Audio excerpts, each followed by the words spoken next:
નમસ્કાર વિદ્યાર્થી મિત્રો, કાલે જે આપણે જીપીએસસીનું પેપર લેવા આવ્યું હતું, જીપીએસસીના પેપરમાં જે બંધારણના પ્રશ્નો જે પૂછાયા હતા એ બંધારણના જે પ્રશ્નો પૂછાય છે પ્રશ્નોની આપણે વિગતવાર ચર્ચા કરીશું અને એનું સોલ્યુશન જોઈ લઈશું. ઓકે, તો પહેલો પ્રશ્ન છે કે નીચેના આપેલા વિધાનો ધ્યાનમાં લો. નીચે આપેલા વિધાનો ધ્યાનમાં લો એટલે અહીંયા સાચા વિધાન પસંદ કરવાના છે. ચલો, સાચા વિધાનો કયા છે? તો પહેલું વિધાન છે કે શ્રદ્ધા, આસ્થા અને પૂજાની વિભાવના એ ભારતના બંધારણની કલમ 25 અને 26માં પાયામાં રહેલા છે. તો હવે બંધારણની કલમ 25 અને 26 શું કહે છે? ધર્મ, ઉપાસના, જાહેર અને પ્રચાર કરવાની શું છે? સ્વતંત્રતા. તો અહીંયા ધર્મ, ઉપાસના, જાહેર અને પ્રચારમાં આવી જશે શ્રદ્ધા, આસ્થા અને પૂજા. તો પહેલું વિધાન શું છે? સાચું છે. બંધારણની કલમ 142 હેઠળ સર્વોચ્ચ અદાલત ભારતના બંધારણને આધીન જાહેર હિતમાં સંપૂર્ણ ન્યાય કરવા માટે કોઈ પણ આદેશ પસાર કરી શકે છે. હા, અનુચ્છેદ જે કલમ છે 142 એમાં એવું કહેલું છે કે સુપ્રીમ કોર્ટ આદેશ જાહેર કરી શકે છે, હુકમ બહાર પાડી શકે છે, પણ જાહેર હિતમાં. ખ્યાલ જાહેર હિતમાં કોઈ પણ હુકમ બહાર પાડવાની સત્તા છે. તો બે વિધાન શું હતા? સાચા હતા. પણ અહીંયા ધ્યાન રાખજો કે બંને વિધાન સાચા છે, પણ અહીંયા શું પૂછ્યું છે? સત્ય નથી. ખાસ અહીંયા ધ્યાન રાખવાનું હતું, નીચે સત્ય નથી તો અહીંયા ધ્યાન રાખો, સત્ય નથી તો બંને સાચા છે તો એક પણ નહીં. એ અને બી માંથી એક પણ નહીં, કારણ કે સત્ય નથી, બંને સાચા છે. ઓકે, તો પ્રશ્ન એક ક્લિયર થઈ ગયો. ચલો, પ્રશ્ન 2. ભારતના ચૂંટણી પંચ વિશે નીચેના વિધાનો ધ્યાનમાં લો. તો અહીંયા ચૂંટણી પંચનો પ્રશ્ન પૂછાયો હતો કે ચૂંટણી આયુક્તો, હવે યાદ રાખો વિદ્યાર્થી મિત્રો, ચૂંટણી આયુક્તો એટલે બંને આવશે, મુખ્ય ચૂંટણી કમિશનર અને અન્ય ચૂંટણી કમિશનર. હવે યાદ રાખજો કે તેમની મુદત પૂર્ણ થાય તે પહેલા હોદ્દા પરથી દૂર કરી શકાય નહીં. તો યાદ રાખો, અન્ય ચૂંટણી કમિશનરને એની મુદત જે કાર્યકાળ છે, કાર્યકાળ કેટલો હતો? 6 વર્ષ. ક્લિયર થઈ ગયું? તો 6 વર્ષ અને કેટલા વર્ષ છે? 65 વર્ષ. તો આ જે 6 વર્ષ છે એના પહેલા એને દૂર કરી શકાય. તો હા, કોણ દૂર કરી શકે છે? રાષ્ટ્રપતિ દૂર કરી શકે છે. કોના કહેવાથી? મુખ્ય ચૂંટણી કમિશનરના કહેવાથી. તો અહીંયા પહેલું વિધાન જે થાય છે એ પહેલું વિધાન શું છે? ખોટું છે. બીજું, મુખ્ય ચૂંટણી આયુક્તો માત્ર સર્વોચ્ચ અદાલતના ન્યાયમૂર્તિને જે રીતે હોદ્દા પરથી દૂર કરી શકાય છે તે પ્રક્રિયા દ્વારા દૂર કરી શકાય છે. હા, સર્વોચ્ચ અદાલતના ન્યાયાધીશોને જે રીતે પદ પરથી દૂર કરવામાં આવે છે એ જ રીતે મુખ્ય ચૂંટણી કમિશનરને પદ પરથી દૂર કરી શકાય છે. ઓકે, તો અહીંયા જુઓ સ્પષ્ટ આપ્યું છે મુખ્ય ચૂંટણી કમિશનર. જ્યારે અન્ય આપ્યું હોત તો આ પણ વિધાન ખોટું થાત, તો આ વિધાન સાચું છે. બંધારણની નિવૃત્તિ થતા ચૂંટણી આયુક્તોને સરકાર દ્વારા આગળની કોઈ પણ નિમણૂક પર પ્રતિબંધ મૂકે છે. ક્લિયર થઈ ગયું? આ વિધાન સત્ય છે કે ખોટું છે? તો અહીંયા યાદ રાખજો કે આ વિધાન ખોટું છે કે કોઈ પ્રતિબંધ હોતો નથી, એમની નિમણૂક પર કોઈ સરકાર પ્રતિબંધ મૂકતી નથી. ખ્યાલ આવી ગયો કે નિવૃત્તિ બાદ. ઓકે, તો અહીંયા ફક્ત કયો આન્સર આવશે? બી. માત્ર કયું વિધાન સાચું છે? 2. ચલો, નેક્સ્ટ પ્રશ્ન તરફ આગળ વધીએ. અનુસૂચિત વિસ્તારો જાહેર કરવાના માપદંડ આ બાબતે સમાવેશ થાય છે. અહીંયા થોડુંક ડીપમાં પ્રશ્ન પૂછ્યો છે અનુસૂચિ 5 અને અનુસૂચિ 6 ના લગતો, કે અનુસૂચિત જાતિ અને જનજાતિ વિસ્તારો જાહેર કરવા. તો ધ્યાન રાખજો કે આદિજાતિનું વર્ચસ્વ હોય તો એ જ વિસ્તાર પસંદ કરવામાં આવશે જ્યાં એની સંખ્યા વધારે હોય. બીજું, એનું ઘનત્વ અને પ્રમાણસરનું કદ હોય. હા, કારણ કે એ વિસ્તારમાં એટલું એનું ઘનત્વ હોવું જોઈએ, એનું પ્રમાણસર પ્રતિનિધિત્વ હોવું જોઈએ. અને પાડોશી વિસ્તારની સરખામણીમાં એ પછાત હોય. જુઓ, અનુસૂચિત જાતિ અને જનજાતિ કેમ નક્કી કરવામાં આવશે? તો કારણ એક જ છે કે એ લોકો શું છે? પછાત, અને એ લોકોનો વિકાસ થાય એટલા માટે. તો ખાસ વસ્તુ ધ્યાન રાખજો કે અહીંયા ત્રણ વિધાન સાચા છે. તો અહીંયા સાચો કોડ પસંદ કરો એટલે સાચા વિધાન કીધા છે. તો રાઈટ આન્સર શું આવશે? ડી. 1, 2 અને 3. નેક્સ્ટ પ્રશ્ન તરફ આગળ વધીએ. ભારતીય નાગરિક સેવામાં સીધી ભરતી થનારા પ્રથમ ભારતીય કોણ હતા? અહીંયા યાદ રાખો, Indian civil service. Indian civil સર્વિસમાં સૌ પ્રથમ કયા ભારતીય વ્યક્તિએ એક્ઝામ પાસ કરી હતી? તો 1864માં કોણ હતા? સત્યેન્દ્રનાથ ટાગોર. સૌ પ્રથમ ભારતીય વ્યક્તિ એક્ઝામ પાસ કરનાર કોણ હતા? સત્યેન્દ્રનાથ ટાગોર. ઓકે, 1864માં. ઓકે, નેક્સ્ટ પ્રશ્ન તરફ આગળ વધીએ. નીચેનામાં આપેલી સંસ્થાઓ પૈકી કઈ સંસ્થા ભારતમાં વૈધાનિક સંસ્થા નથી? અહીંયા પ્રશ્ન પૂછાયો છે વૈધાનિક સંસ્થા નથી. હવે યાદ રાખો, 3 સંસ્થાઓ છે. એક બંધારણીય સંસ્થાઓ, જેનો બંધારણમાં ઉલ્લેખ છે, બંધારણીય સંસ્થાઓ છે. વૈધાનિક સંસ્થાઓ એટલે સંસદના કાયદા દ્વારા બની હોય, સંસદના કાયદા દ્વારા એની રચના થઈ હોય તો એ કેવી સંસ્થાઓ કહેવાય? વૈધાનિક. તો અહીંયા ધ્યાન રાખો, બંધારણીય સંસ્થા તો અહીંયા નિયંત્રક મહાલેખા પરીક્ષક કેગ. ખ્યાલ આવી ગયો? કેગ જે છે તો કેગ એ બંધારણીય સંસ્થા છે. કેમ? કારણ કે એનું અનુચ્છેદ છે 148, કેગનું પદ છે 148માં. તો અહીંયા ધ્યાન રાખો, તો પહેલો રાઈટ આન્સર જ એ આવશે. તો બાકીના બી, સી અને ડી ઓપ્શન ઉપર કઈ જોવાની જરૂર નથી. અહીંયા પૂછ્યું છે કે વૈધાનિક સંસ્થા નથી. ચલો નેક્સ્ટ પ્રશ્ન તરફ આગળ વધીએ. કઈ આંતરરાષ્ટ્રીય સંસ્થા બાળકો માટે કામ કરે છે? તો સિમ્પલ પ્રશ્ન હતો યુનિસેફ. યુનિસેફ સંસ્થા કોના માટે કામ કરે છે? બાળકો માટે. આરોગ્ય માટે કામ કરતી સંસ્થા છે. ક્લિયર થઈ ગયું. ચલો નેક્સ્ટ. ભારતીય બંધારણની કઈ કલમ બાળકોને જોખમવાળી નોકરીમાં રાખવાનો પ્રતિબંધ ફરમાવે છે? જોખમ ઉપર કે બાળ મજૂરી નાબૂદી. અહીંયા બાળ મજૂરી નાબૂદી તો કલમ કઈ આવશે? 24. કઈ કલમ આવશે? 24. બાળ મજૂરી નાબૂદી. 123 હતી. બંધારણની કલમ 123 છે કે મનુષ્ય દેહ વ્યાપાર અને બળજબરી શ્રમ પર પ્રતિબંધ. પણ અહીંયા જે કલમ 24 છે એ કહે છે કે 14 વર્ષ અથવા 14 વર્ષથી નીચેના બાળકોને ભયજનક સ્થાનો પર કામે રાખી શકાય નહીં. ચલો નેક્સ્ટ. રાષ્ટ્રીય મહિલા આયોગ અધિનિયમ 1990 હેઠળ જાન્યુઆરી 1992માં વૈધાનિક સંસ્થા તરીકે મહિલા આયોગની સ્થાપના કરવામાં આવી. આ આયોગનો હેતુ, ચલો આ આયોગનો હેતુ પણ સત્ય નથી, વિધાન સત્ય નથી એ પૂછાયું છે. મહિલા આયોગનો હેતુ શું છે? તો ધ્યાન રાખજો, મહિલા આયોગ છે ને સિવિલ કોર્ટ જેટલી સત્તા ધરાવે છે. સિવિલ કોર્ટ જેટલી સત્તા એટલે એને સમન્સ પાઠવવાની સત્તા છે. સમન્સ પાઠવી શકે છે.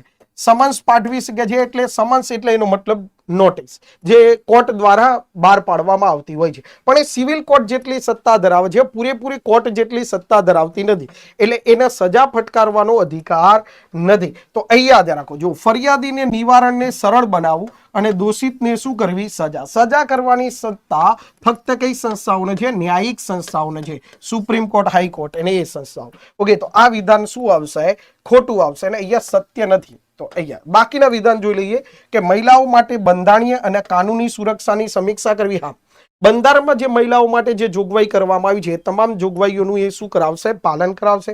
બીજું કે સુધારાલક્ષી મહિલાઓ માટે કેવા કાયદા બનાવવા, કેવા સુધારા કરવા એના માટેની પણ શું કરશે? ભલામણ કરશે. અને મહિલાઓને અસર કરતી તમામ નીતિ વિષયક બાબતોને સરકારને શું આપશે? સલાહ. તો સરકારને સલાહ આપશે પણ સરકાર એ સલાહ માનવા માટે બંધાયેલ નથી. પણ અહીંયા સલાહ આપશે તો આ પણ શું છે? સાચું છે. તો અહીંયા રાઈટ આન્સર શું આવશે? ખોટું વિધાન પૂછ્યું છે તો સી. ચલો નેક્સ્ટ. નીચેના આપેલા વિધાનો ધ્યાનમાં લો. સર્વોચ્ચ અદાલત નિવૃત્ત ન્યાયાધીશ, અહીંયા ધ્યાન રાખજો, સર્વોચ્ચ અદાલતના નિવૃત્ત ન્યાયાધીશને અસ્થાયી સમયગાળા માટે સર્વોચ્ચ અદાલતના ન્યાયાધીશ તરીકે કામ કરી શકતા નથી. તો અહીંયા ધ્યાન રાખજો, કામ કરી શકે છે.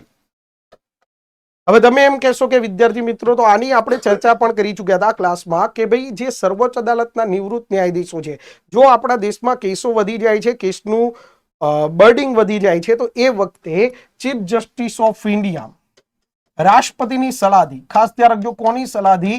રાષ્ટ્રપતિની સલાહથી જે નિવૃત્ત ન્યાયાધીશો છે એમને ન્યાયાધીશ તરીકેનું કામ સોંપી શકે છે. ક્લિયર થઈ ગયું? તો અહીંયા એવું કહે છે કે કામ સોંપી શકતા નથી. ઓકે, બીજું વડી અદાલતના ન્યાયાધીશને અસ્થાયી સમયગાળા માટે સર્વોચ્ચ અદાલતના એડહોક ન્યાયાધીશ તરીકે નિયુક્ત કરી શકાય છે. એડહોક ન્યાયાધીશ એટલે કાર્યકારી. કે માન લો કે સુપ્રીમ કોર્ટમાં કે 5 ન્યાયાધીશોની પેનલ બનાવી છે પણ 5 ન્યાયાધીશો ફ્રી નથી, ફક્ત 4 છે. તો એક વધારાના ન્યાયાધીશની જરૂર પડશે, એડહોક ન્યાયાધીશની જરૂર પડશે. તો એડહોક ન્યાયાધીશની નિમણૂક ચીફ જસ્ટિસ ઓફ ઇન્ડિયા કરી શકે છે. કોની સલાહથી? રાષ્ટ્રપતિની સલાહથી. પણ ધ્યાન રાખજો, જે એડહોક ન્યાયાધીશ છે એ ફરજિયાતપણે હાઈકોર્ટમાંથી હોવો જોઈએ. તો અહીંયા એવું જ લખેલું છે કે વડી અદાલત, હા હાઈકોર્ટ. તો આ વિધાન શું છે? સાચું. તો અહીંયા કીધું છે સત્ય છે. તો સત્ય વિધાન કયું છે? તો સત્ય વિધાન માત્ર કયું છે? 2. કારણ કે આ વિધાન તો શું હતું? ખોટું હતું વિદ્યાર્થી મિત્રો. ચલો નેક્સ્ટ પ્રશ્ન તરફ. નીચેના આપેલા વિધાનો ધ્યાનમાં લો. ભારતની સર્વોચ્ચ અદાલત ફક્ત દિલ્હીમાં જ બેસી શકે છે. ના, ખોટું છે. હાલ દિલ્હીમાં છે પણ દિલ્હીમાં બેસી શકે એવું ફરજિયાત નથી. ભારતની સુપ્રીમ કોર્ટ ગમે તે જગ્યાએ બેસી શકે છે અથવા ગમે તે જગ્યાએ એની ઓફિસની રચના કરી શકે છે. કોણ કરી શકે છે? Chief justice of India. અને કોની સલાહથી? તો રાષ્ટ્રપતિની સલાહથી. યાદ રાખજો, રાષ્ટ્રપતિની સલાહથી અથવા એમની સાથે મંત્રણા કરીને. એટલે માન લો કે આજે જમ્મુ કાશ્મીરમાં જો બનાવી હોય કે સુપ્રીમ કોર્ટની એક ઓફિસ તો બનાવી શકાય છે. ક્લિયર થઈ ગયું? મહારાષ્ટ્રમાં કરવી હોય તો પણ અને મદ્રાસમાં પણ. તો ફક્ત એવું જરૂરી નથી દિલ્હીમાં જ બેસી શકશે. ઓકે, તો પહેલું વિધાન ખોટું છે. ભારતની સર્વોચ્ચ અદાલત દિલ્હી સિવાય અન્ય સ્થાનો કે જે સ્થાનો જો ભારતના મુખ્ય ન્યાયાધીશ રાષ્ટ્રપતિની મંજૂરીથી નક્કી કરે તે સ્થાનો પર બેસી શકે છે. જો બંને વિધાનો વિરોધાભાસ છે. અહીંયા એવું કીધું છે કે અન્ય સ્થાનો પર બેસી શકે છે અને હમણાં જ મેં સમજાવ્યું કે કોની મુખ્ય ન્યાયાધીશ પણ કોની મંજૂરીથી? રાષ્ટ્રપતિની. તો અહીંયા વિધાન આ સાચું છે. અને સંસદ સર્વોચ્ચ અદાલતને પૂરક સત્તાઓ પ્રદાન કરવાની જોગવાઈ કરી શકે છે. રાઈટ, પૂરક સત્તાઓ પ્રદાન કરવાની જોગવાઈ કરી શકે છે કાયદા દ્વારા. તો 2 અને 3. તો વિધાન 2 અને 3 સત્ય વિધાન પૂછ્યા છે. તો રાઈટ આન્સર શું આવશે? બી, 2 અને 3. નેક્સ્ટ પ્રશ્ન તરફ આગળ વધીએ. નીચેનામાંથી કયા પ્રકારના વિવાદોને સર્વોચ્ચ અદાલતના મૂળ અધિકાર ક્ષેત્રમાંથી બાકાત રાખવામાં આવે છે? અહીંયા યાદ રાખો, મૂળ અધિકાર ક્ષેત્રમાંથી બાકાત. મૂળ અધિકાર ક્ષેત્ર એટલે ડાયરેક્ટ આ કેસમાં તમે સુપ્રીમ કોર્ટમાં જઈ શકો છો. સુપ્રીમ કોર્ટમાં તમને ડાયરેક્ટ, આમ તો આપણા દેશમાં સિસ્ટમ શું છે કે પહેલા તમે જિલ્લા કોર્ટમાં કેસ કરી શકો, જિલ્લા કોર્ટમાંથી હાઈકોર્ટ, અને હાઈકોર્ટથી ક્યાં જઈ શકો છો? Supreme court. પણ અહીંયા એવું કહે છે કે જે મૂળભૂત અધિકાર ક્ષેત્ર છે એનો કેસ ડાયરેક્ટ સુપ્રીમ કોર્ટમાં જ જશે, હાઈકોર્ટ પણ નહીં. તો અહીંયા યાદ રાખો કે ભારત સરકાર અને એક અથવા વધુ રાજ્યો વચ્ચે કોઈ કેસ હોય, એટલે ભારત સરકાર અને વધુ રાજ્યો વચ્ચે વિવાદ છે તો ઓકે, ડાયરેક્ટ એનો કેસ સુપ્રીમ કોર્ટમાં થશે. 2 અથવા 2 થી વધુ રાજ્યો વચ્ચે વિવાદ હોય તો એનો પણ કેસ જશે સુપ્રીમ કોર્ટમાં. 2 અથવા વધુ રાજ્યોના રહેવાસી નહીં આવે, રહેવાસી વચ્ચેનો કેસ હશે તો એ સુપ્રીમ કોર્ટમાં ડાયરેક્ટ નથી, તમે હાઈકોર્ટમાં પણ જઈ શકો છો. તો આ ખોટું છે. ઓકે, તો અહીંયા બાકાત રાખવામાં આવે છે. તો રાઈટ આન્સર શું આવશે? સી. બાકી વિધાન જોઈ લઈએ કે ભારત સરકાર અને એક અથવા વધુ રાજ્યો એક તરફ અને બીજી તરફ એક અથવા વધુ રાજ્યો વચ્ચે. ઓકે, તો આ પણ વિધાન શું છે? સાચું. તો રાઈટ આન્સર શું આવશે? તો આપણો આન્સર છે સી, કે બાકાત રાખવામાં આવે છે. તો આ વસ્તુ મૂળભૂત અધિકાર ક્ષેત્રમાં નથી. નેક્સ્ટ પ્રશ્ન તરફ જોઈએ. સીમાચિહ્ન રૂપ ચુકાદાઓ અને નામદાર અદાલતના નિર્ણયો નીચે આપેલા છે, એની જોડી ચકાસો. ઓકે, મિનર્વા મિલ કેસ. મિનર્વા મિલ કેસ જે છે 1980, આપણે ઘણી બધી વાર ચર્ચા કરી ચૂક્યા છીએ. બંધારણમાં સુધારો કરવાની સંસદની સત્તા બંધારણ દ્વારા મર્યાદિત છે. હા, એ યાદ રાખજો, મર્યાદિત. એટલે મિનર્વા મિલ કેસમાં એવું કહ્યું કે મૂળ માળખામાં સુધારો ના કરી શકે. હવે યાદ રાખજો, કન્ફ્યુઝ વિદ્યાર્થી ક્યાં જશે? કેશવાનંદ ભારતી કેસમાં એવું કહ્યું કે સંસદ મૂળ માળખામાં સુધારો ના કરી શકે. મિનર્વા મિલ કેસમાં એ કહેવામાં આવ્યું હતું કે સંસદ મૂળ માળખામાં સુધારો ના કરી શકે. એની સાથે સાથે એવું કહેવામાં આવ્યું હતું મિનર્વા મિલ કેસમાં બીજું કે જે વટહુકમ છે, વટહુકમને ન્યાયાલયમાં પડકારી શકાય છે. વટહુકમને ક્યાં પડકારી શકાય છે? ન્યાયાલયમાં. અને જે આપણી રાષ્ટ્રીય કટોકટી છે, જે ઇમરજન્સી છે, એને પણ ન્યાયાલયમાં પડકારી શકાય છે. ખ્યાલ આવી ગયો? તો પહેલું વિધાન સાચું છે. અહેમદ શાહ વિરુદ્ધ શાહબાનુ બેગમ કેસ, ખ્યાલ આવી ગયો? આ ભરણ પોષણનો જે કેસ હતો, આપણે રાજીવ ગાંધીની પણ ચર્ચા કરી ચૂક્યા હતા ક્લાસમાં. રાજીવ ગાંધીને આ વ્યક્તિ મળ્યા હતા અને રાજીવ ગાંધી સંસદમાં રડી પણ પડ્યા હતા, એમની વ્યથા સાંભળી. ઓકે, તો ક્રિમિનલ પ્રોસિડર કોડની કલમ 125. તો રાઈટ, આ વિધાન સાચું છે કે એમને ભરણ પોષણ આપવામાં આવ્યું હતું. શ્રેયા સિંઘલ વિરુદ્ધ ભારત સરકાર. તો શ્રેયા સિંઘલ વિરુદ્ધ ભારત સરકારમાં આઈટી એક્ટની કલમ 66 શું કરી દેવામાં આવી? રદ કરવામાં આવી. તો એ પણ વિધાન શું છે? સાચું છે. તો અહીંયા સત્ય વિધાન કીધા છે. તો 1, 2 અને 3 તમામ વિધાનો શું છે? સાચા છે. ચલો નેક્સ્ટ પ્રશ્ન તરફ આગળ વધીએ. લોકસભાના અધ્યક્ષની ભૂમિકા અને તેમના કાર્યો વિશે નીચેના આપેલા વિધાનો ધ્યાનમાં લો. હવે યાદ રાખો કે લોકસભાના અધ્યક્ષની ભૂમિકા, અહીંયા અધ્યક્ષ એક અર્ધન્યાયિક સંસ્થા છે. અર્ધન્યાયિક સંસ્થા છે તો સાચું છે. ખ્યાલ ગયો કે અર્ધન્યાયિક સંસ્થા છે, પોતાના અમુક ડિસિઝનો જાતે લઈ શકે છે. તે ગૃહના કામગીરી સાથે સંબંધિત જોગવાઈઓના સર્વોચ્ચ અર્થઘટન કરનાર મધ્યસ્થી છે. હા, કે ગૃહ જે છે તો ગૃહમાં જે સંબંધિત જોગવાઈઓ છે, ગૃહની જે પણ નિયમો છે એનું અર્થઘટન કરનારા એ વ્યક્તિ સર્વોચ્ચ છે. તો સાચું છે. અને મધ્યસ્થી પણ છે. પણ તે આંતરરાષ્ટ્રીય ક્ષેત્રે ગૃહના એકમાત્ર પ્રતિનિધિત્વ છે. ધ્યાન રાખો, શબ્દ આવ્યો છે આંતરરાષ્ટ્રીય. આંતરરાષ્ટ્રીય ક્ષેત્રે એકમાત્ર પ્રતિનિધિત્વ છે તો ખોટું છે. આમના સિવાય ઘણા બધા લોકો પ્રતિનિધિત્વ કરે છે. ક્લિયર થઈ ગયું ગૃહનું? અને એટલા માટે આ વિધાન ખોટું થાય છે. એટલે ફક્ત 1 અને 2. રાઈટ આન્સર શું આવશે? એ ફક્ત 1 અને 2. ખાલી જગ્યામાં સંસદ અધિનિયમ દ્વારા લકડાવી, મિનોકોય અને અમીદીવ ટાપુઓના નામ બદલી લક્ષદ્વીપ ટાપુ રાખવામાં આવ્યું 1973. ખાલી એનું નામ ક્યારે બદલવામાં આવ્યું? લક્ષદ્વીપ ટાપુ રાખવામાં આવ્યું તો 1973. રાષ્ટ્રપતિ તેમના પોતાના હોદ્દો ગ્રહણ કરે તે પહેલા ભારતના મુખ્ય ન્યાયમૂર્તિ પોતાના હોદ્દાના સ્થાનના શું લેવડાવે છે? શપથ. શપથ લેવડાવે છે. કોણ લેવડાવે છે? Chief justice of India. તો નીચેના પૈકી કયા વિધાનોનો સમાવેશ કરતા નથી? કયા વિધાનોનો સમાવેશ થતો નથી? પોતાના હોદ્દાને વિશ્વસનીય રીતે નિભાવશે. હા, વિશ્વસનીય રીતે નિભાવશે, સાચું છે. ભારતના લોકોની સેવા અને સુખાકારી માટે પોતાની જાતને સમર્પિત કરશે. બહુ અહીંયા ધ્યાન રાખો, લોકો માટે પોતાની જાતને સમર્પિત કરશે આવું કોઈ વિધાન નથી. ક્લિયર થઈ ગયું? એટલે ખોટું આ છે બી. ઓકે, હા, સમાવેશ થતો નથી. તો રાઈટ આન્સર શું આવશે? બી. નેક્સ્ટ વિધાન જોઈ લઈએ, બંધારણ અને કાયદાનું જતન. હા, જે રાષ્ટ્રપતિ શપથ લે છે બંધારણને વફાદાર રહેવાના શપથ લે છે અને નિષ્પક્ષતા ગુપ્તતાના શપથ લે છે.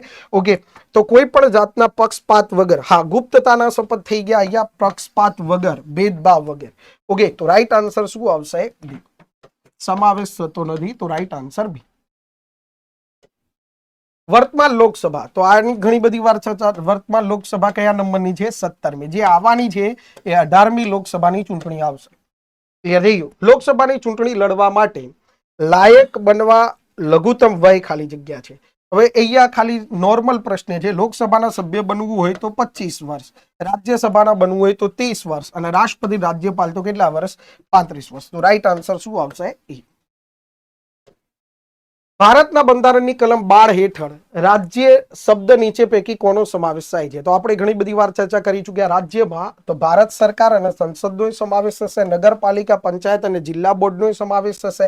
રાજ્યના માધ્યમ તરીકે કાર્યરત કોઈ પણ ખાનગી સંસ્થાનો સમાવેશ થશે. ધ્યાન રાખજો, ખાનગી સંસ્થાઓનો સમાવેશ નહીં થાય એવું લખેલું છે, પણ અહીંયા જ રાખો, રાજ્યના માધ્યમ તરીકે. આપણે એક ખાસ વસ્તુ લખાવી હતી અને નોટબુકમાં ખાસ વસ્તુ શું લખાવી હતી કે રાજ્યના નિયંત્રણ હેઠળ કામ કરતી તમામ સંસ્થાઓનો સમાવેશ થશે. પછી ભલે એ ખાનગી સંસ્થાઓ, રાજ્યના નિયંત્રણ. પણ આમાં રિલાયન્સનો સમાવેશ નહીં થાય, કારણ કે રિલાયન્સ જે સંસ્થા છે એ કેવી સંસ્થા છે? ખાનગી. રાજ્યના નિયંત્રણ હેઠળ કામ નથી કરતી.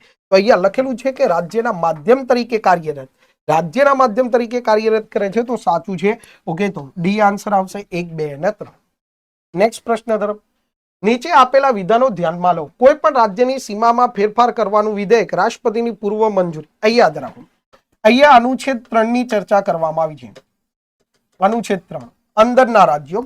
ઓકે, કોઈ પણ રાજ્યની સીમામાં ફેરફાર કરવાનું વિધેયક રાષ્ટ્રપતિની પૂર્વ મંજૂરી બાદ જ સંસદમાં રજૂ કરી શકાય છે. રાઈટ, રાષ્ટ્રપતિની પૂર્વ મંજૂરી લેવી જરૂરી છે. રાજ્યની સીમામાં ફેરફાર કરનારા વિધેયકને રાષ્ટ્રપતિ જે તે રાજ્યની વિધાનસભાને હા નિર્ધારિત સમયગાળા માટે મોકલવામાં આવશે ને તેના મંતવ્યો રજૂ કરવા પડશે. તો સાચું છે.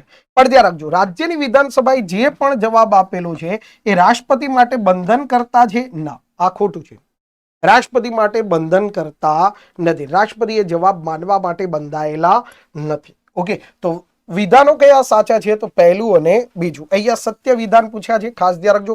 આ વખતે કેવું કર્યું છે, પેપરમાં નીચે લખ્યું છે, આમ પહેલા ઉપર લખતા સાચા વિધાનો. એટલે ઘણા બધા વિદ્યાર્થીઓ કન્ફ્યુઝ થઈ ચૂક્યા છે. અહીંયા ઘણી બધી વાર નથી પણ લખ્યું છે. ક્લિયર થઈ ગયું? તો 1 અને 2. તો 1 અને 2. તો રાઈટ આન્સર શું આવશે? બી. ચલો નેક્સ્ટ પ્રશ્ન તરફ. ભારતના બંધારણની કલમ 14 હેઠળ કાયદા સમક્ષ સમાનતા અને કાયદાનું સમાન રક્ષણ.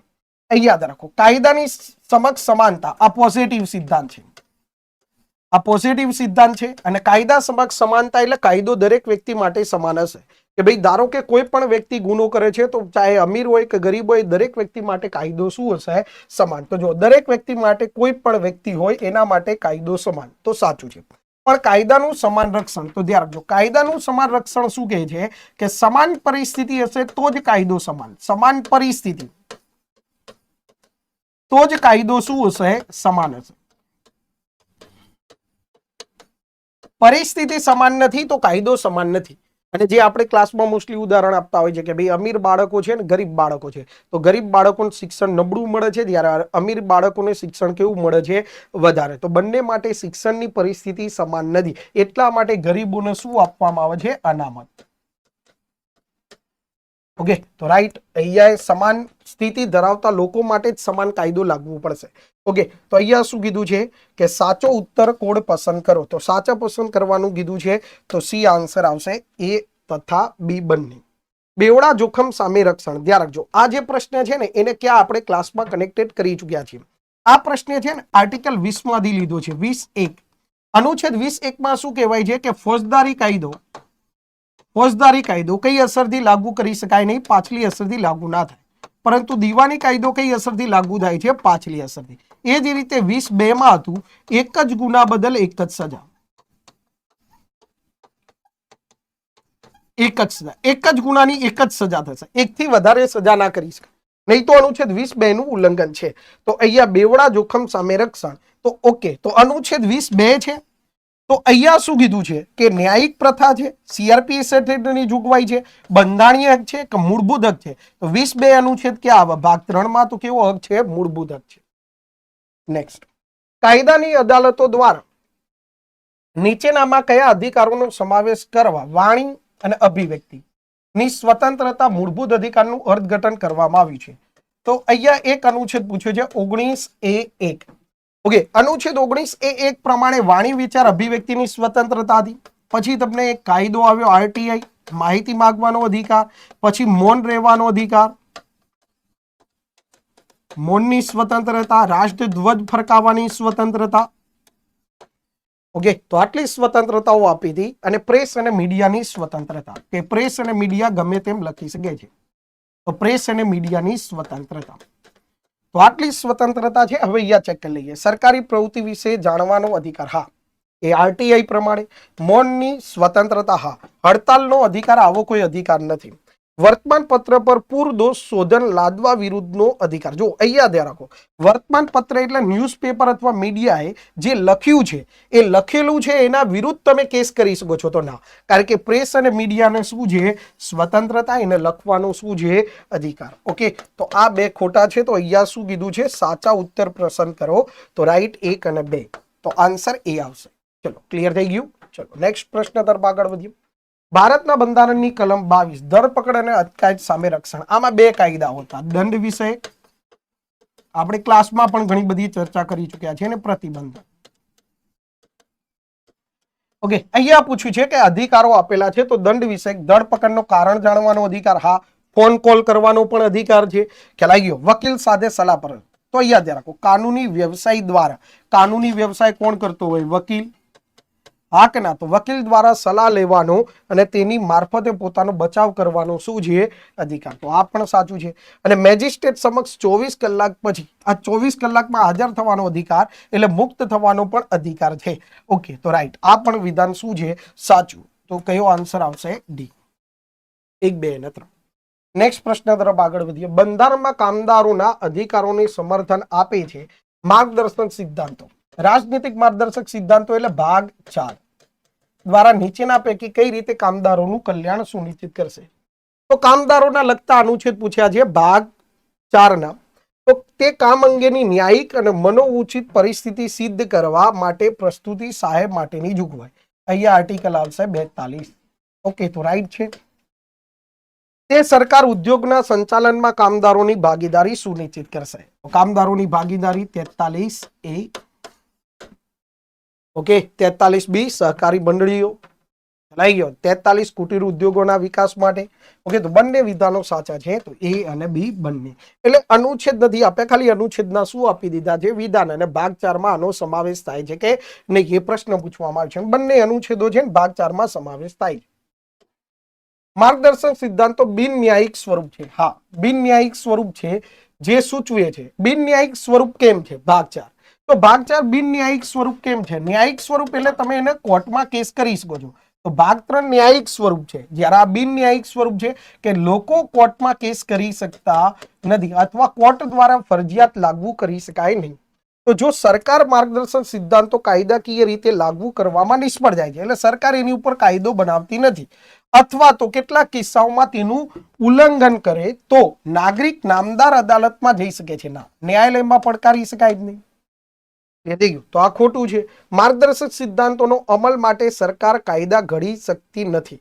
ના, માર્ગદર્શક સિદ્ધાંતો ભાગ 4 પર કાયદા ઘડવાની ફરજ ભાગ 4 ના દરેક અનુચ્છેદમાં લખેલું છે. ફરજ છે કે રાજ્યની ફરજ છે કે, તો રાજ્ય એની ઉપર કાયદાઓ ઘડી શકે છે. ક્લિયર થઈ ગયું?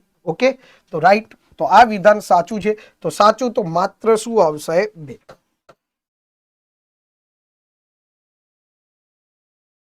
સોરી, અહીંયા રાખો કે નામદાર અદાલતમાં જઈ શકે નહીં. તો રાઈટ છે, નામદાર અદાલતમાં જઈ શકે નહીં. તો આ પણ સાચું છે, ન્યાયાલયમાં પડકારી શકાય નહીં.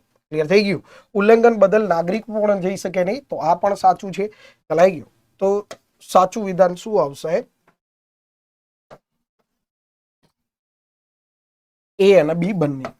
ધ્યાન રાખજો. અહીંયા કેટલાક કિસ્સાઓમાં તેનું ઉલ્લંઘન બદલ નાગરિક નામદાર અદાલતમાં જઈ શકે નહીં, એટલે નાગરિકો કોર્ટમાં કેસ કરી શકતા નથી. ઓકે, કોર્ટમાં કેસ કરવાનો અધિકાર નથી. હા, ભાગ 3 નું ઉલ્લંઘન થાય છે તો નાગરિકો કોર્ટમાં શું કરી શકે છે? કેસ અને સુપ્રીમ કોર્ટમાં જઈ શકે છે. તો અહીંયા બંને વિધાન સાચા છે, એ તથા બી બંને. ખાસ ધ્યાન રાખજો. મૂળભૂત ફરજો અમલીકરણ માટે નીચેના પૈકી કયા કાયદાઓની જોગવાઈ છે? એટલે ભાગ 4 ઉપર 4A મૂળભૂત ફરજો એટલે બંધારણનો ભાગ 4A, એના ઉપર કયા કાયદાઓ? તો નાગરિક અધિકાર સંરક્ષણ અધિનિયમ, SC ST માટે કાયદો છે, ગેરકાનૂની પ્રવૃત્તિઓ નિવારક અધિનિયમ, ઓકે, એ પણ છે, લોક પ્રતિનિધિત્વ અધિનિયમ, એ પણ છે, અને વન્યજીવ સંરક્ષણ અધિનિયમ અથવા રક્ષણ અધિનિયમ, તો એ પણ છે. તો ખાસ ધ્યાન રાખજો. 84 માં રાઈટ આન્સર આવશે ડી. 1, 2, 3 અને 4. ઓકે, મૂળભૂત ફરજો જો તમે ડીપમાં તૈયાર કરી હોય તો તમને અહીંથી ખ્યાલ આવશે કે મૂળભૂત ફરજોનું પાલન કરાવવા માટે કયા કાયદાઓ બનાવ્યા છે. તો આ કાયદાઓ બનાવે છે. કલમ 368 માં નિયત કરવામાં આવેલ બંધારણના સુધારા માટેની પ્રક્રિયા વિશે નીચે આપેલા વિધાનો ધ્યાનમાં લો. હવે યાદ રાખજો. તો અહીંયા બંધારણીય સુધારા બિલ છે. 368 પ્રમાણે કયું બિલ આવશે? બંધારણીય સુધારા બિલ. તો અહીંયા બંધારણીય સુધારા બિલની ચર્ચા કરવામાં આવી છે. તો પહેલું કે આ અંગેનું વિધેયક સૌ પ્રથમ લોકસભામાં રજૂ કરી શકાય છે. તો ખોટું. બંધારણીય સુધારા બિલ ગમે તે ગૃહમાંથી શરૂઆત કરી શકાય છે. ક્લાસમાં પણ આપણે ઘણી બધી ચર્ચા કરી છે. મંત્રી દ્વારા રજૂ કરી શકાય છે? ના, કોઈ પણ સભ્ય દ્વારા રજૂ કરી શકાય છે. અને બંને ગૃહો વચ્ચે મતભેદના કિસ્સામાં વિચાર વિમર્શ કરવા વિધેયકને પ્રસાર કરવાના હેતુસર બંને ગૃહની સંયુક્ત બેઠક બોલાવી શકાય છે. હવે સંયુક્ત બેઠક બંધારણના 108 અનુચ્છેદમાં છે, અને સંયુક્ત બેઠક 2 બિલ ઉપર જ બોલાવી શકાય છે. ફક્ત કયા બિલ ઉપર? સામાન્ય બિલ અને નાણાકીય બિલ. તો એનો મતલબ એ કે બંધારણીય સુધારા બિલ ઉપર બોલાવી શકાય નહીં. ઓકે, તો ત્રણેય વિધાન ખોટા છે. હવે અહીંયા નીચે શું પૂછ્યું છે? નીચેના પૈકી કયા વિધાનો સત્ય નથી? ધ્યાન રાખો, સત્ય નથી પૂછ્યા છે. તો સત્ય 3 એ 3 નથી. રહી ગયો. તો 3 એ 3 આવશે. ફક્ત 1, 2 અને નેક્સ્ટ. રાષ્ટ્રપતિ ને ઉપરાષ્ટ્રપતિના મતદાર ગણમાં એટલે મતદાર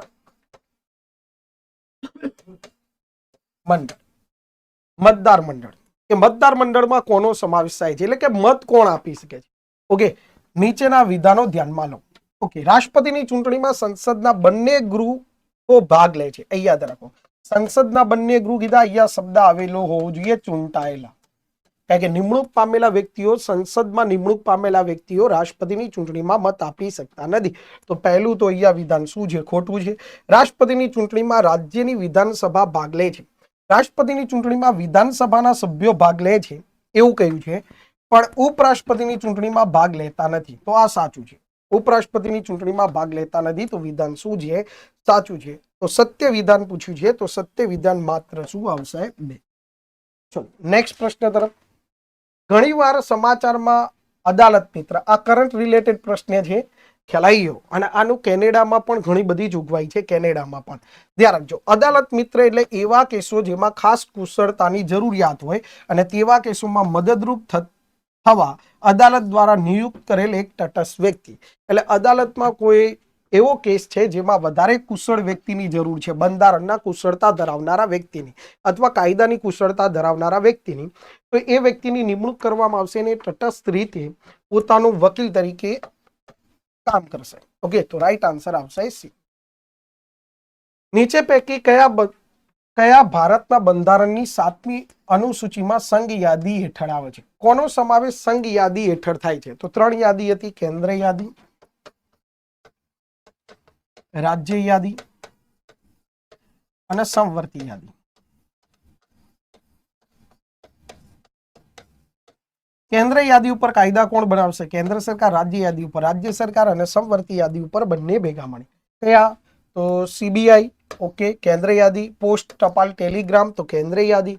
રાજ્ય સરકાર દ્વારા આયોજિત લોટરી, રાજ્ય સરકાર દ્વારા જે કોઈ પણ લોટરી છે તો લોટરી આયોજિત કરવામાં આવે છે એ કેન્દ્ર છે. પણ ભારતની અંદર કોઈ ધાર્મિક સ્થળો છે, તીર્થ સ્થળો છે, તો એનો સમાવેશ નથી થતો. ઓકે, અહીં યાદ રાખજો. હા, અહીંયા રાજ્ય સરકાર લખેલું છે તો આ એક ખોટું છે. તો ફક્ત 1 અને 2 આવશે. ધ્યાન રાખજો, રાજ્ય સરકાર કેન્દ્ર સરકાર દ્વારા નથી લખ્યું, રાજ્ય સરકાર દ્વારા. તો રાઈટ આન્સર આવશે 1 અને 2. નેક્સ્ટ પ્રશ્ન તરફ જોઈએ. નીચેના પૈકી કઈ બંધારણીય જોગવાઈઓ કેટલી બંધારણીય સંસ્થાઓની સરકારી પ્રણાલી સ્વતંત્રતા નિશ્ચિત કરે છે?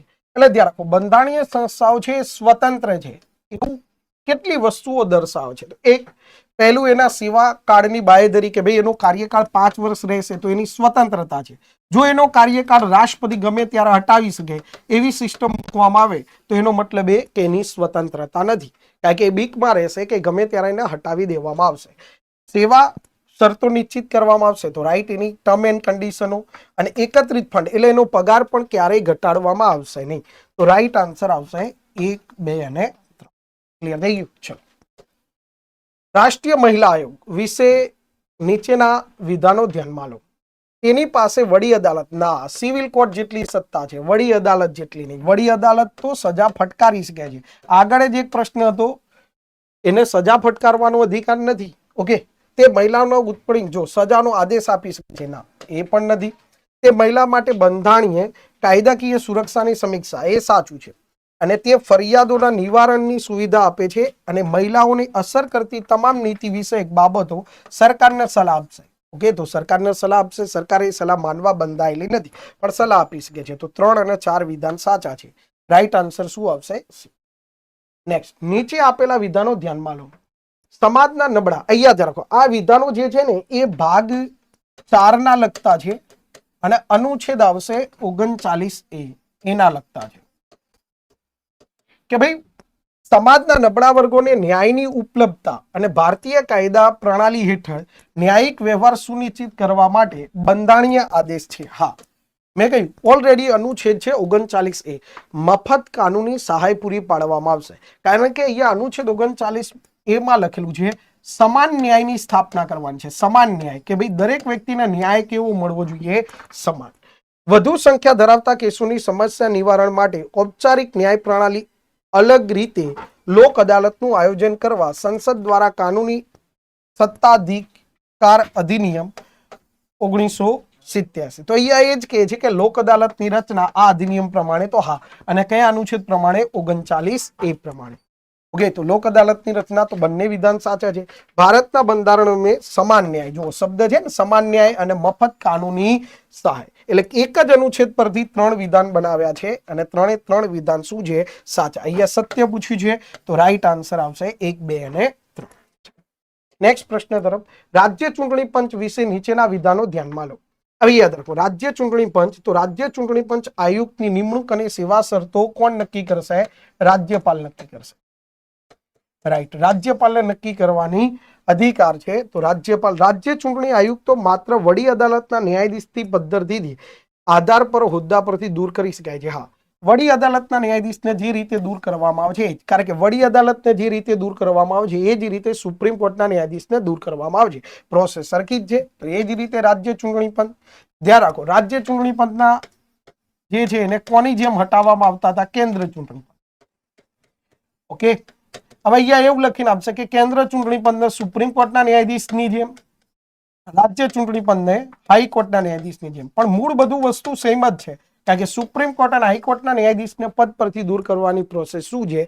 સેમ જ છે. ક્લિયર થઈ ગયું? ચલો, રાજ્ય ચૂંટણી પંચો એ વિધાનસભાની ચૂંટણીઓ માટે ભારતના ચૂંટણી પંચો દ્વારા બનાવેલી મતદાર યાદીને અપનાવી ફરજિયાત છે. હવે યાદ રાખો, રાજ્ય ચૂંટણી પંચ વિધાનસભાની ચૂંટણીઓમાં કોઈ ભાગ ના લઈ શકે. રાજ્ય ચૂંટણી પંચ ફક્ત કઈ ચૂંટણીઓમાં ભાગ લેશે? સ્થાનિક સ્વરાજની સંસ્થાઓ. તો ધ્યાન રાખો, આ વિધાન ખોટું છે. ઓકે, તો ખોટું વિધાન 3 છે. હવે અહીંયા સત્ય છે, પસંદ કરવાના કીધા છે તો સત્ય 1 અને 2 છે. તો ફક્ત 1 અને 2. નેક્સ્ટ, જાહેર વ્યવસ્થા વિશે નીચેના વિધાનો ધ્યાનમાં લો. Public order. ચલો, બંધારણની કલમ 25 તમામ વ્યક્તિઓને જાહેર વ્યવસ્થાને આધીન રહી મુક્ત ધર્મ માનવાનો પાળવાનો. હા, તમને ધર્મ નહીં, ઉપાસના, જાહેર અને પ્રચાર કરવાની શું છે? સ્વતંત્રતા 25 પ્રમાણે. પણ ધ્યાન રાખજો કે જાહેર વ્યવસ્થા જળવાવી જોઈએ. એ રીતે તમારા ધર્મનું પાલન નથી કરવાનું કે જેનાથી જાહેર વ્યવસ્થા ખોરવાય. ઓકે, તો સાચું છે. ભારતના બંધારણની 7મી અનુસૂચિ અનુસાર જાહેર વ્યવસ્થા બાબતો પર કાયદો ઘડવાની સત્તા રાજ્યો પાસે છે. તો રાઈટ છે, રાજ્યો પાસે એ સત્તા છે. જાહેર વ્યવસ્થા પણ મૂળભૂત અધિકારોને મર્યાદિત કરવા માટે એક આધાર છે. રાઈટ, આ પણ સાચું છે કે ભાઈ જાહેર વ્યવસ્થાના ભાગરૂપે મૂળભૂત અધિકારો પર પ્રતિબંધ મુક્ત જોગવાઈઓ નક્કી કરી શકે છે સંસદ. ખ્યાલ આવી ગયો. ધારો કે તમે એમ કહો કે ભાઈ અમારા તલવાર લઈને નીકળવાનો અધિકાર છે અમારા ધર્મમાં, તો એવું પોસિબલ નથી. ક્યારે કે તલવારો લઈને તમે નીકળશો તો બીજા સમાજોને શું રહેશે? ભય રહેશે. ઓકે, તો આ રીઝન છે. તો ઉપરના પૈકી કયા વિધાનો સત્ય છે? ધ્યાન રાખજો. ઉપરના પૈકી કયા વિધાનો સત્ય છે? તો ત્રણ વિધાનો શું છે? સત્ય છે. તો રાઈટ આન્સર આવશે ડી. નેક્સ્ટ, નીચેના આપેલા વિધાનો ધ્યાનમાં લો. બંધારણે જ્યારે સંસદનું સત્ર ચાલુ ન હોય, બંધારણમાં જ્યારે સંસદનું સત્ર ચાલુ ન હોય ત્યારે કેન્દ્ર સરકાર કાયદો ઘડવાની અનુમતિ આપે છે. કેન્દ્ર સરકાર એટલે અહીંયા રાષ્ટ્રપતિ. તો અહીંયા વાત કોની કરી છે? વટહુકમ. કે ભાઈ સંસદનું સત્ર ચાલુ ના હોય, બંને ગૃહનું અથવા બંનેમાંથી કોઈ પણ એક ગૃહનું, તો ત્યારે રાષ્ટ્રપતિ વટહુકમ બહાર પાડી શકે છે. એટલે કેન્દ્ર સરકાર વટહુકમની અનુમતિ આપી શકે છે. વટહુકમ ગમે તેટલી વાર બહાર પાડી શકાય છે. રાઈટ. રાજ્યના રાજ્યપાલ રાષ્ટ્રપતિની મંજૂરીથી જ વટહુકમ બહાર પાડી શકે છે. ધ્યાન રાખો, આવી કોઈ જોગવાઈ નથી. રાજ્યપાલ રાષ્ટ્રપતિની મંજૂરીથી વટહુકમ બહાર પાડતા નથી. રાજ્યપાલ જે વટહુકમ બહાર પાડશે, તો ધ્યાન રાખજો, એક વાક્ય છે કે રાજ્યપાલ એવી વસ્તુઓ પર વટહુકમ નહીં બહાર પાડે કે જેમાં રાષ્ટ્રપતિની પૂર્વ મંજૂરી જરૂર છે. જે કાયદા ઉપર રાષ્ટ્રપતિની પૂર્વ મંજૂરીની જરૂર છે એની ઉપર રાજ્યપાલ વટહુકમ બહાર પાડી શકશે નહીં.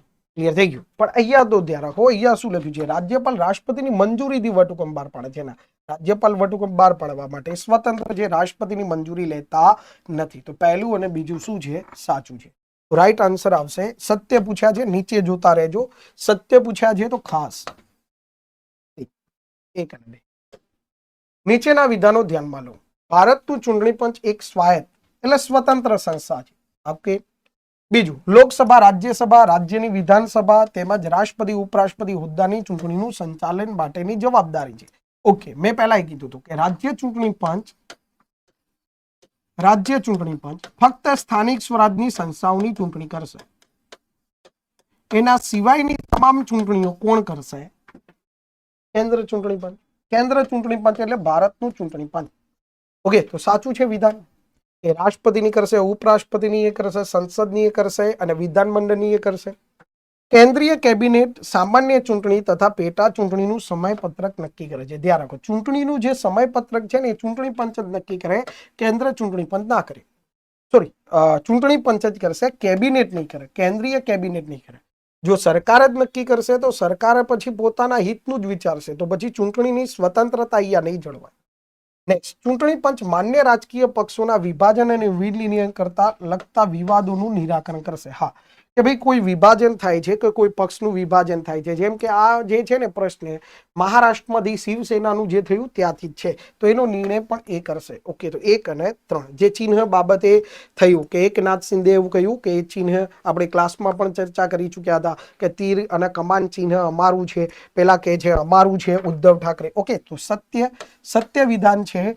તો 1 અને રાઈટ આન્સર શું આવશે? સત્ય પૂછ્યું છે. અહીંયા કેન્દ્રીય કેબિનેટ કોઈ ચૂંટણીમાં ભાગ ના લઈ શકે, ચૂંટણી પંચ સ્વતંત્ર છે.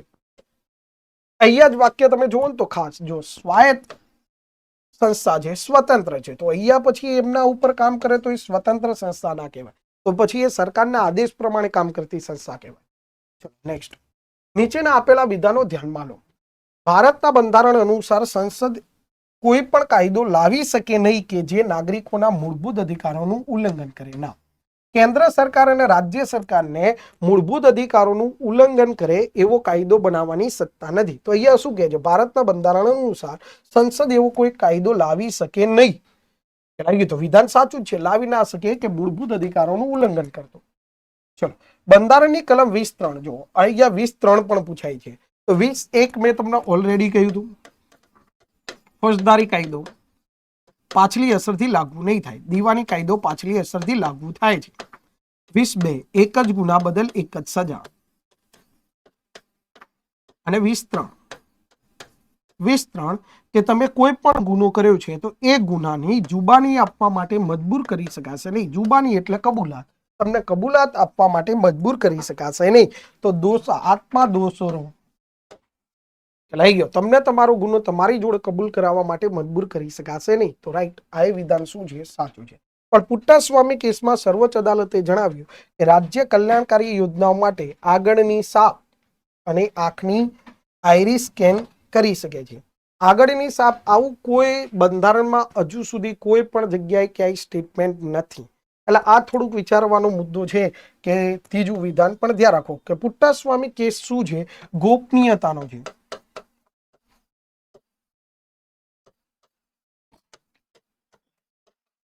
આર્ટિકલ 21 તમને તમારા રહસ્યો ગુપ્ત રાખવાનો અધિકાર છે. ગોપનીયતાનો અધિકાર, પ્રાઇવસીનો અધિકાર. ક્લિયર થઈ ગયું? તો ધ્યાન રાખો, આવું કોઈ વિધાન નથી. તો એટલા માટે આપણે 1 અને 2, તો સત્ય વિધાન શું છે? 1 અને 2 સત્ય પૂછ્યા છે, તો 1 અને 2 રાઈટ. ભારતના સરકારના પ્રથમ કાયદા અધિકારી ખાલી જગ્યા છે. જો પ્રથમ હરોળના કાયદા શાસ્ત્રી, પ્રથમ હરોળના કાયદા અધિકારી, તો કોણ આવશે? Attorney general. તો રાઈટ આન્સર શું આવશે? સી આવશે. જો બીજી હરોળના પૂછાય તો સોલિસિટર જનરલ. ત્રીજી હરોળના પૂછાય તો અધિક સોલિસિટર જનરલ. ઓકે, તો ચલો વિદ્યાર્થી મિત્રો, આપણે અહીંયા સુધી રાખીએ. જે બંધારણના તમામ પ્રશ્નોની આપણે શું કરી ચૂક્યા છીએ? ચર્ચા. જે જીપીએસસી રિલેટેડ જે પેપર હતું એમાં તમામ મુદ્દાઓની આપણે ચર્ચા કરી ચૂક્યા.